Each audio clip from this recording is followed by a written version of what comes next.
मङ्गलं भगवान् वीरो मङ्गलं गौतमो गणी मङ्गलं कुन्दकुन्दार्यो जैनधर्मोऽस्तु मङ्गलम् सर्वमङ्गलमाङ्गल्यं सर्वकल्याणकारकं प्रधानं सर्वधर्माणां जैनं जयतु शासनम्।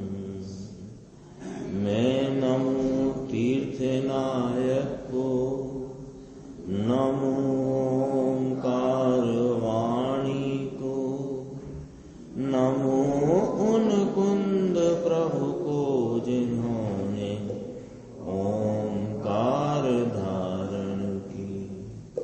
अहो उपकार जिनवर का कुंद का दिव्य वाणी का जिन कुंद ध्वनि दाता उन कहान स्वामी का। रमियोण जिणम वीरम अनंत वर्णान दंसन सहावम भोक्ष्यामि नियम सारम केवली शुद्ध केवली फणिगम।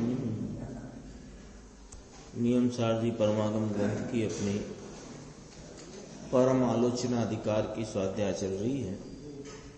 अभी जो अपन सीडी में 137 नंबर का कलश, उस पर पूज्य गुरुदेव श्री की व्याख्या कितनी चारों तरफ से समीचीन बात, उसकी व्याख्या एकदम समीचीनता से चारों तरफ से हर विषय को खुलासा करती हुई आई। देखो इसमें कितना गंभीर है कि एक तरफ महाव्रत आदि को, मिथ्या दृष्टि के महाव्रत आदि को पाप कहा और ज्ञानी के भोगादिक को निर्जरा का हेतु कहा। कितना फर्क, लेकिन अपेक्षा समझनी चाहिए। शादवाद मत में ऐसा कहते हैं ना कि शुभ अशुभ छुड़ा करके शुभ भाव में भी प्रेरित किया जाता है, लेकिन वह शुभ भाव बंद भाव है, आश्रम भाव है, धर्म नहीं। ये सब शादवाद से अपेक्षा समझनी चाहिए। 2-3 बिंदु इसमें थे, थोड़ा अपन याद करते हैं उनको। एक तो सैद्धांतिक बात थी, एक तो ये बात आई थी कि जहां तक मिथ्यात्व रहता है वहां तक शुभ अशुभ परिणाम क्रिया सबको अध्यात्म में परमार्थ से वास्तव में पाप ही कहा जाता है। यह आगम से लिया प्रश्न उत्तर भावार्थकार पंडित जी ने आगम में से कहा कि आगम में तो मिथ्यात्व को ही पाप कहा है, ये कहा ना। अब जरा इसमें फिर ये बात कही पंडित जी साहब ने कि जिसको गुरुदेव ने बहुत स्पष्ट किया कि जहां ये सैद्धांतिक है बात, इसको ख्याल में रखने से बहुत अपने को निर्णय में लाभ मिलेगा। इसलिए जहां तक मिथ्यात्व रहे वहां तक शुभ अशुभ सर्व परिणाम क्रिया को अध्यात्म में परमार्थ से पाप ही कहा जाता है, कहा गया है। इसका अर्थ क्या निकला कि अज्ञान अवस्था में, यानी जब तक इस चैतन्य परमात्मा और रागादि की भिन्नता का भान नहीं हुआ है, तब तक तुम्हारा अशुभ से बचकर मैं शुभ में प्रवृत्ति करता हूँ या करना चाहिए या ऐसी होए तो अच्छा रहेगा, ठीक रहेगा, यह सब विचार मान्यता, यह सब धोखा है। धोखा है ये। क्यों?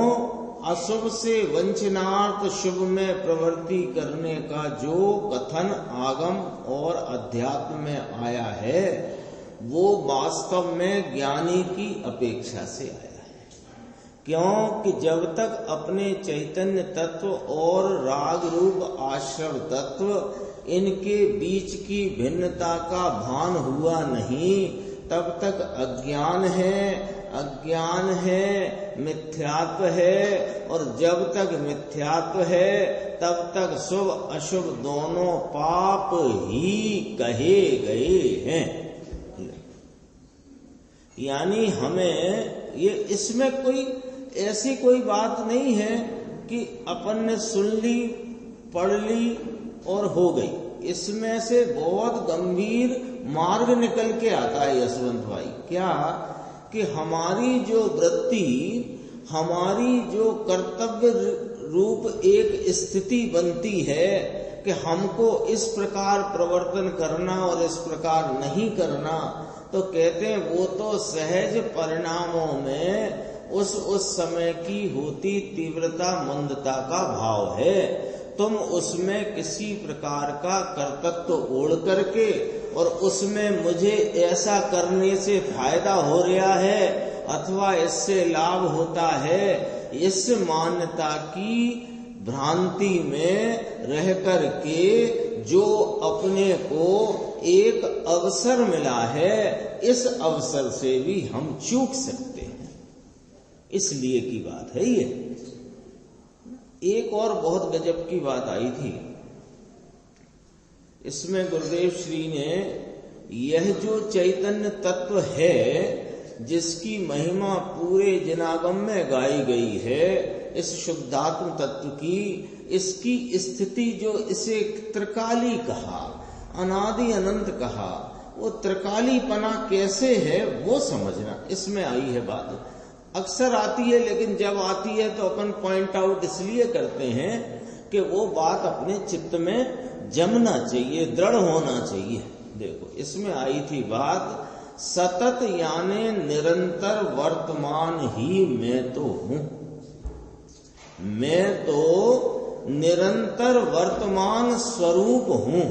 तो मुझे यानी इस चैतन्य तत्व को जो आचार्य भगवंतों ने, जिनवर देव ने त्रिकाली कह करके संबोधित किया, तो त्रिकाल रहूंगा इसलिए त्रिकाली हूं ऐसा नहीं।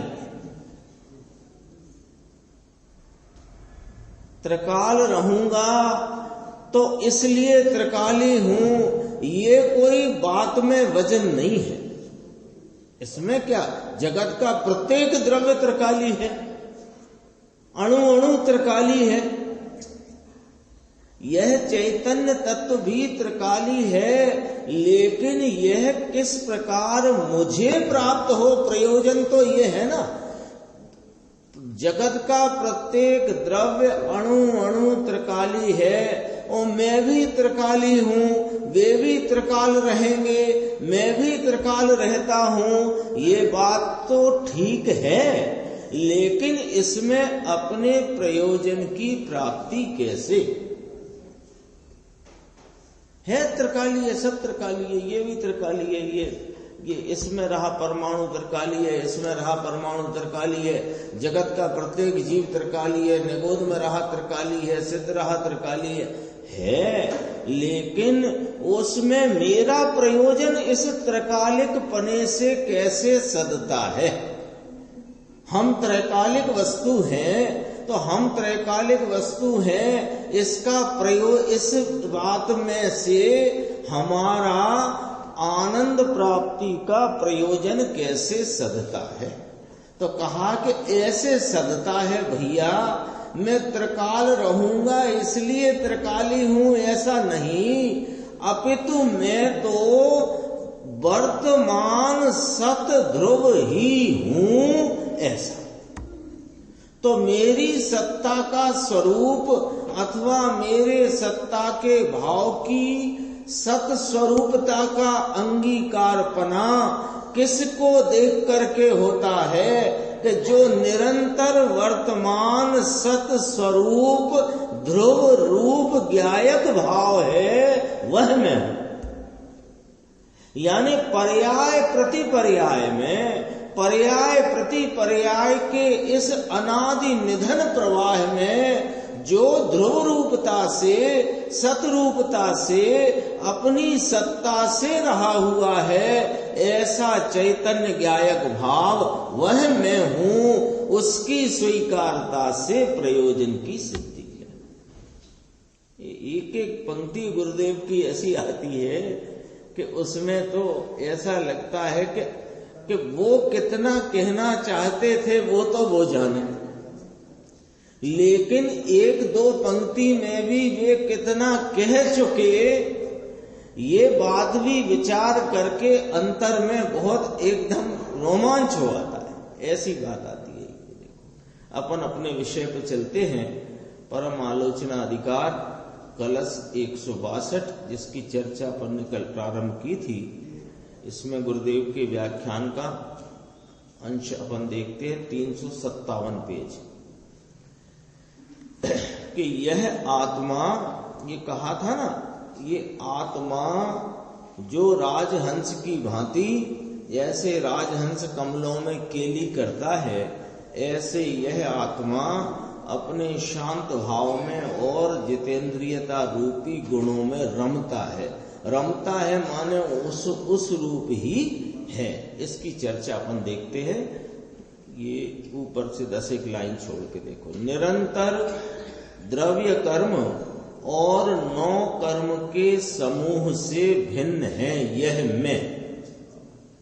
अंतरंग में शुद्ध है, अंतर इसका शुद्ध है, अत्यंत पवित्रता से भरा हुआ है।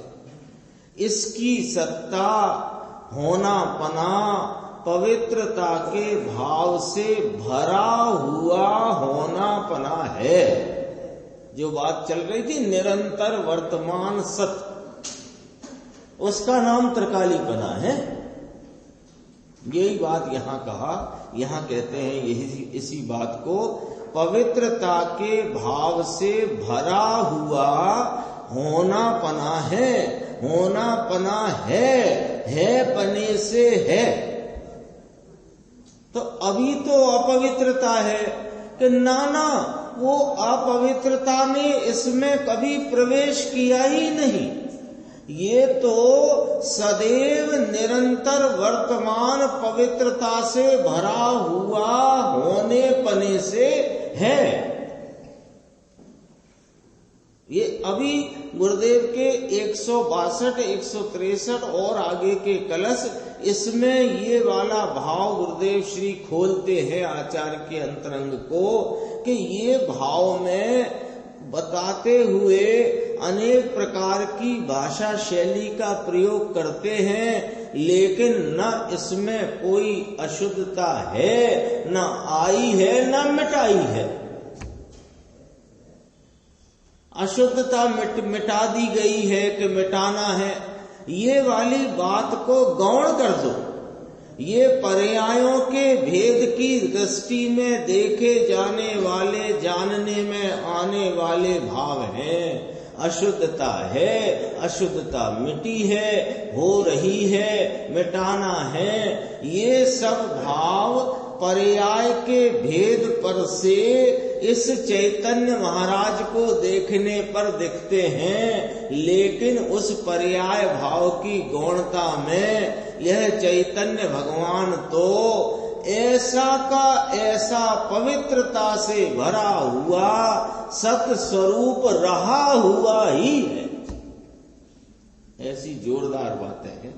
देखो, सम दम गुण रूपी कमलों का राजहंस है, अर्थात जैसे राजहंस कमलों में केली करता है ना, तालाब में, सरोवर में बहुत से कमल के फूल हैं और उसके बीच राजहंस क्रीड़ा करता है, ऐसे यह आत्मा शांत भाव और जितेंद्रियता रूपी गुणों में रमता है।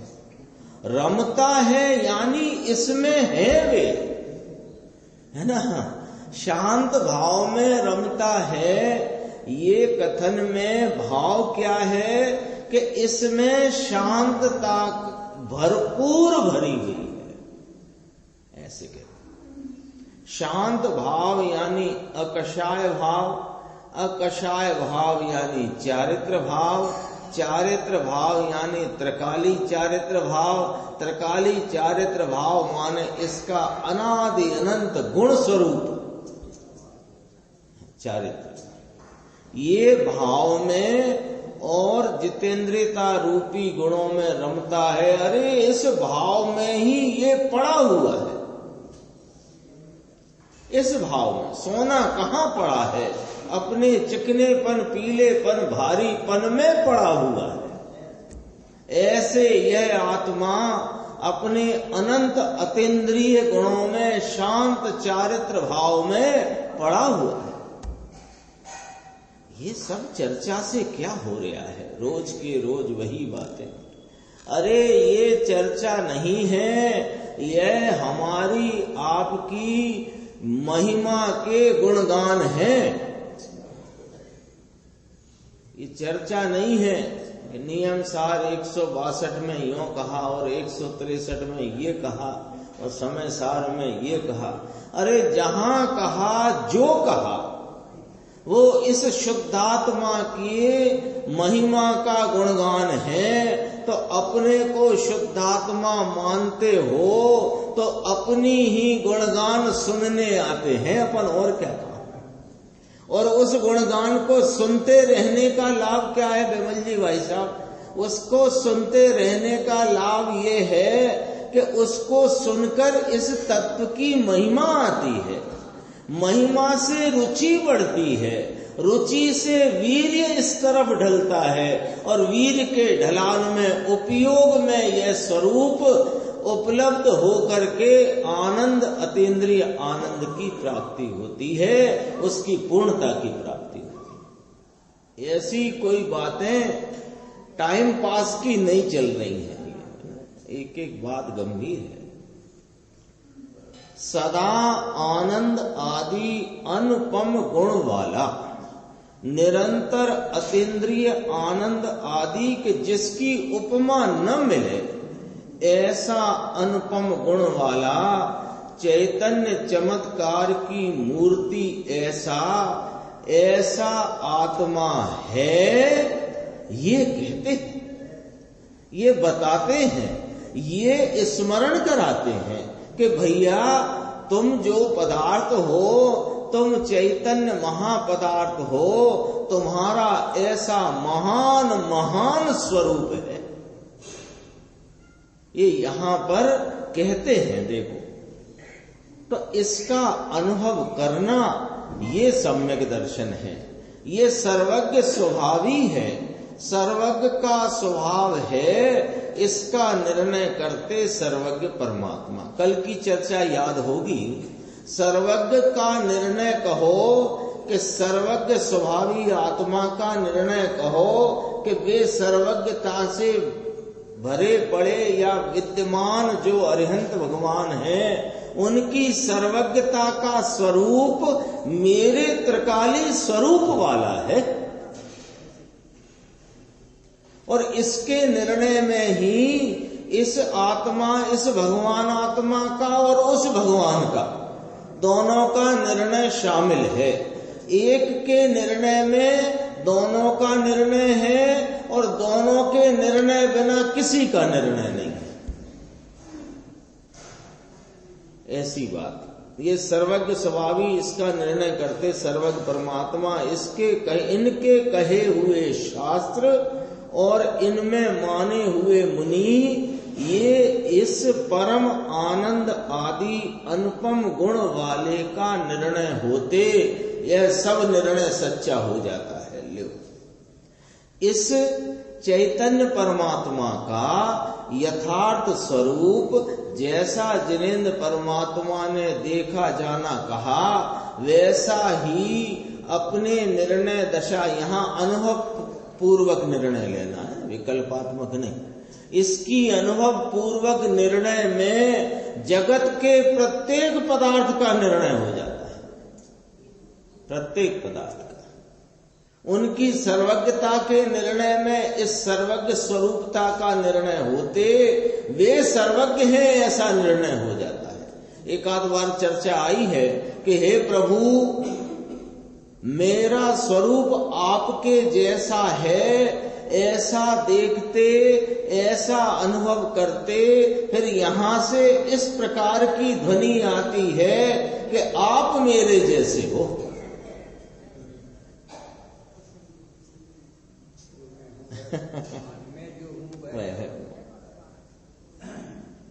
वहां से पहले हम जानते नहीं ना अपने को, तो नहीं जानते तो जैसे तुम हो उसकी प्रतिकृति रूप से वे विद्यमान हैं अपनी प्रकट पर्याय में। उनकी प्रकट पर्याय से इस वस्तु स्वरूप का निर्णय करते, फिर यहां से ये आवाज नहीं आती कि आप जैसा मैं हूं। यहां अनुभव होते फिर यह ध्वनि है कि मेरे जैसे आप हो। ऐसी बात है। आगे चलते हैं। देखो, अब ये एक चर्चा आई है 358 पेज पे, थोड़ा इसको भी देखते हैं। बहुत इसको गुरुदेव ने गंभीरता से लिया है।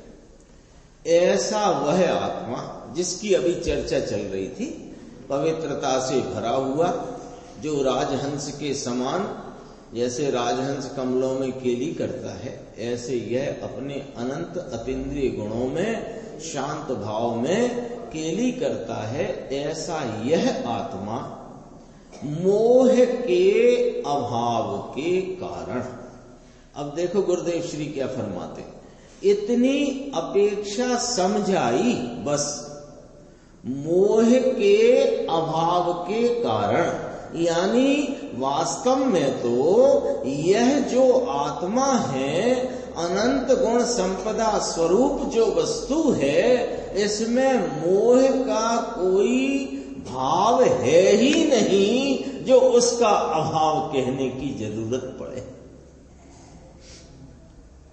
मोह को, मोह नाम भ्रांति, पर में सावधानी रूप जो विपरीतता है, इसको मैंने कभी ग्रहण किया ही नहीं है।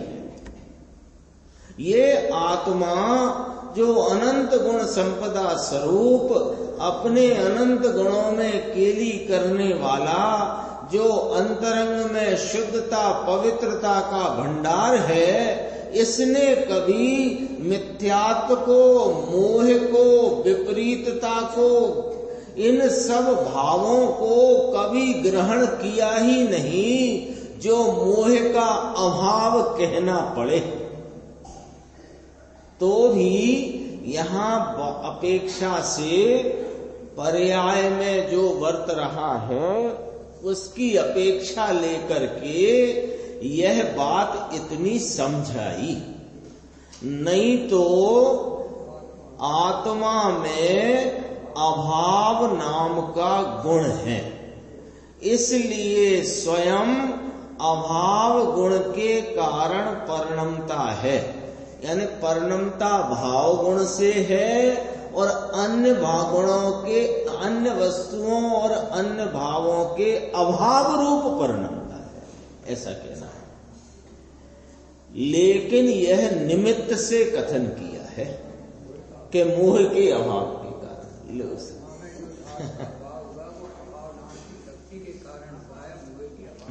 क्या बात है, मोह के अभाव के कारण। ये भी अभाव शक्ति को, जो भाव शक्ति, अभाव शक्ति, भाव अभाव शक्ति वाला जो 6 शक्तियों की बात है ना, उसमें ऐसे समझना कि वर्तमान में निर्मोहता के भाव की उत्पत्ति और मोह भाव का अभाव, ये अभाव गुण के कारण उसका अभाव शक्ति से और भाव शक्ति से इसका निर्मोहता का भाव उत्पन्न हुआ।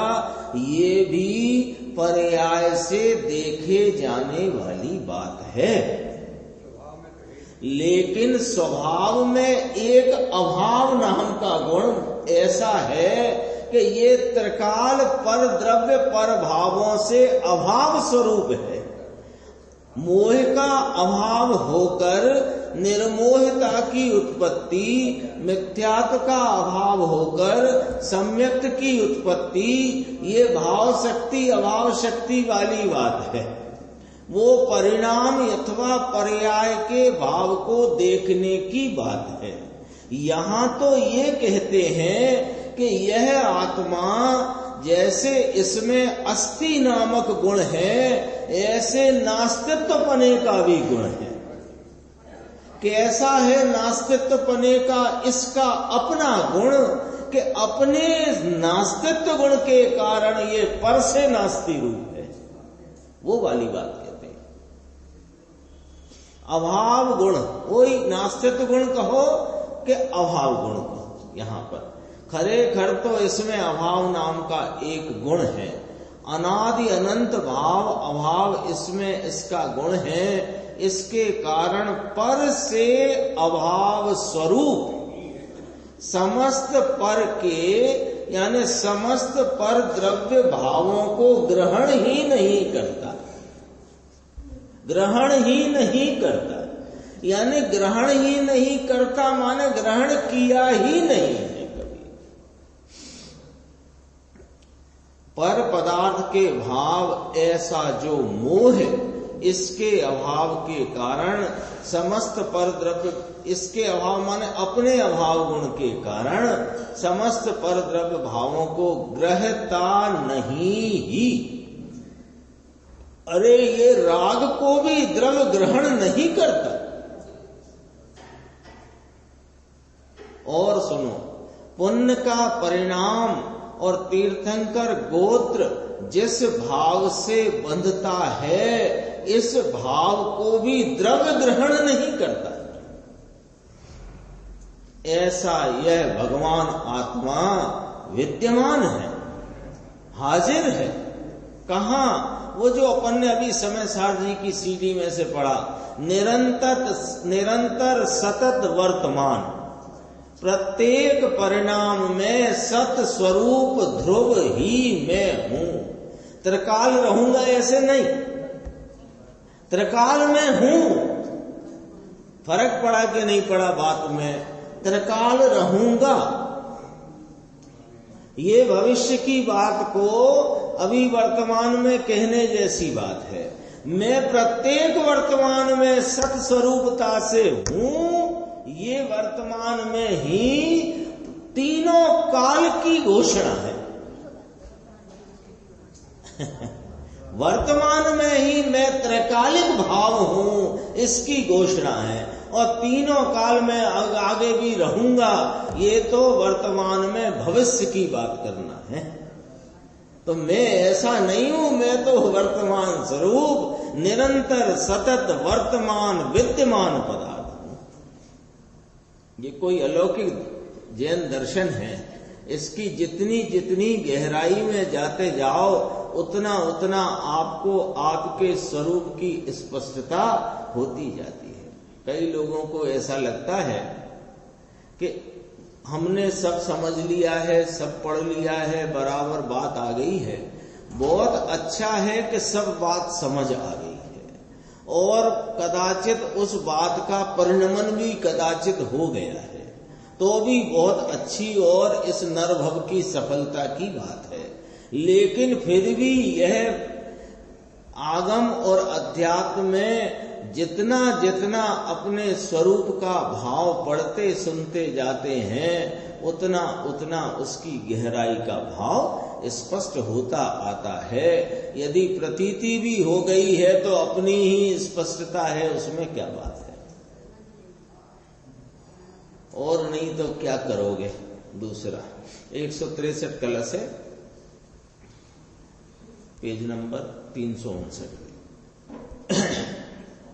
अक्षयांतर गुण मणिगणः शुद्ध भावमृतांभो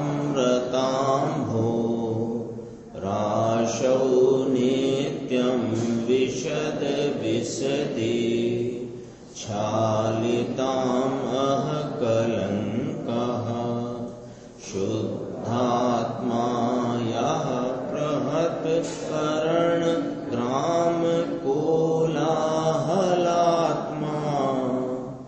ज्ञान ज्योति प्रतिहत तमो वृत्ति रोश्चैश्च कास्ति। फिर उसी आत्मा की महिमा 163 कलश में करते हैं कि जो अक्षय अंतरंग गुण मणियों का समूह है।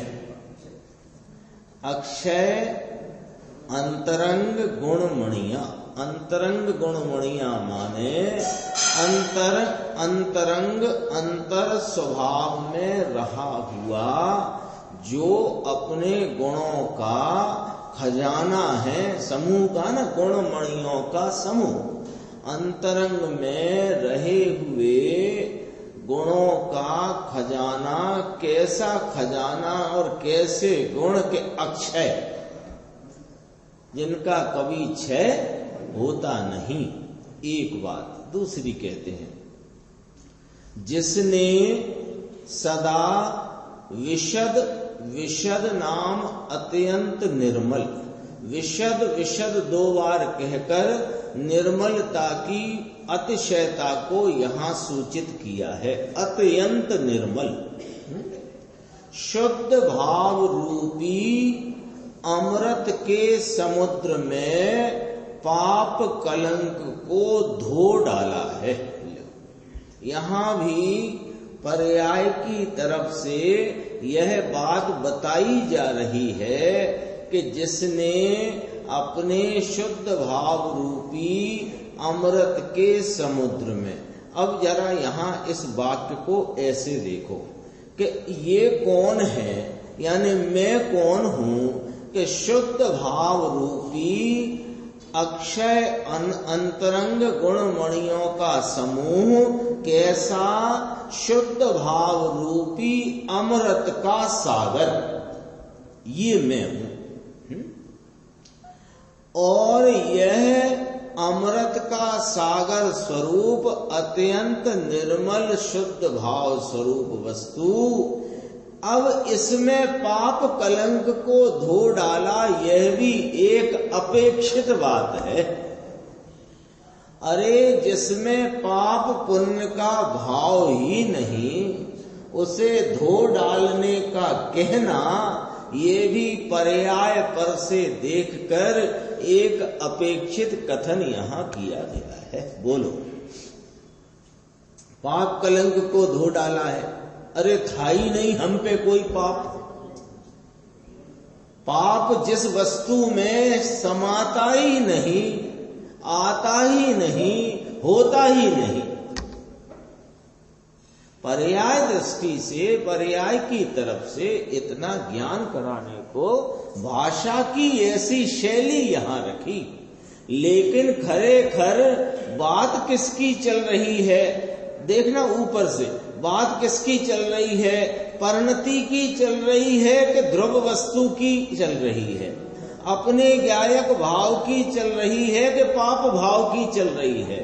अपना ज्ञायक परमात्मा अक्षय अंतरंग गुण मणियों का समूह जो है, इसने अब ये थोड़ी भाषा शैली में कहते हैं, जिसने सदा विशद विशद नाम अत्यंत निर्मल शुद्ध भाव रूपी अमृत के समुद्र में, स्वयं अमृत का समुद्र है, अब इसमें पाप कलंक को धो डाला है।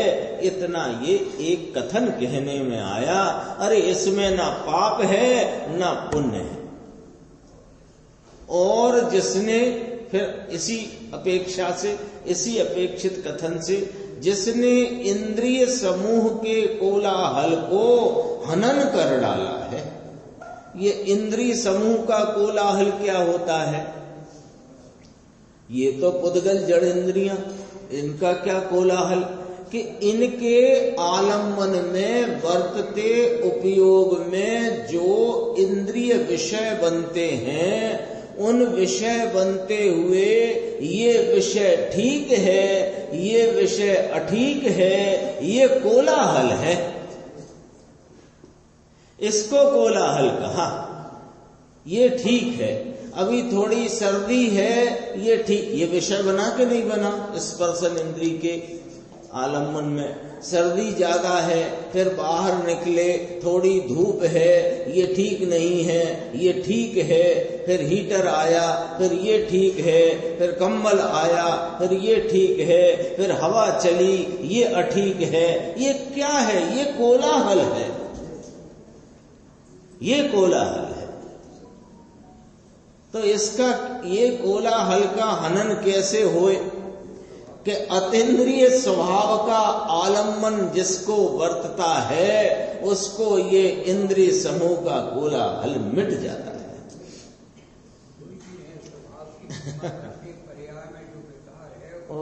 मिटा और कहीं नहीं है।